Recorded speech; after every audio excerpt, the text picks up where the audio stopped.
मौजों की रवानी है, एक प्यार का नगमा है।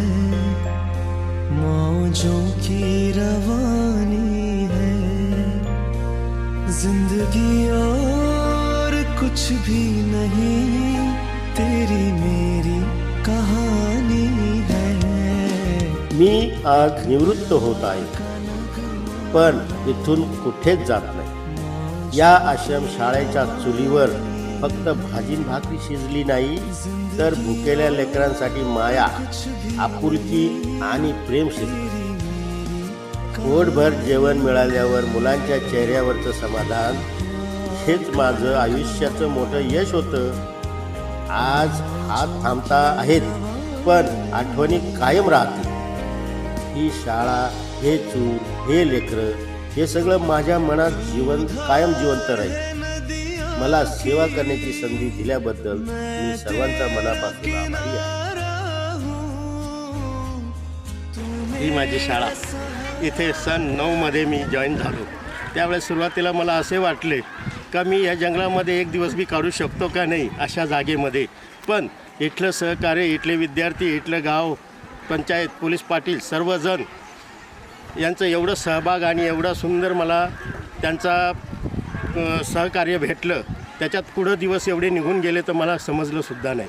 आनंदाने व्यवस्थित माझं नोकरी, काम, ड्युटी आणि इमानदारीने इथं सर्व टाईम घालवला। ये लम्हे, ये पल हम बरसों याद करेंगे, ये मौसम चले गए तो हम फरियाद करेंगे।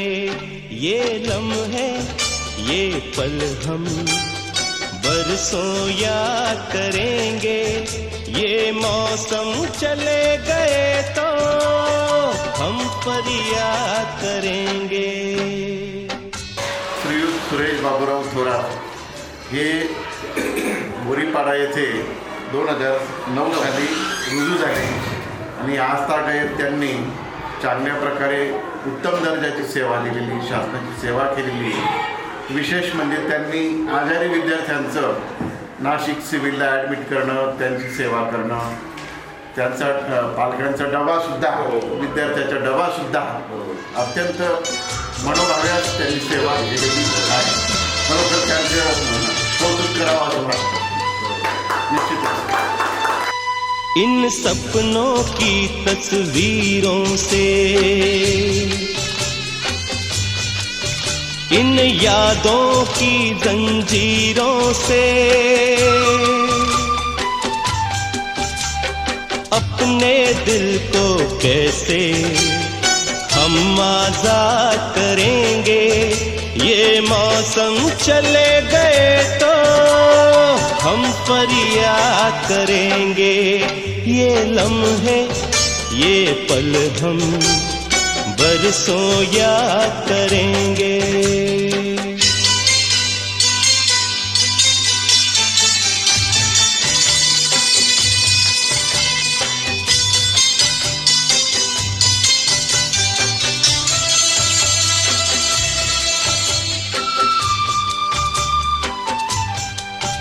ये लम्हे तो हैं बहुत हसीन,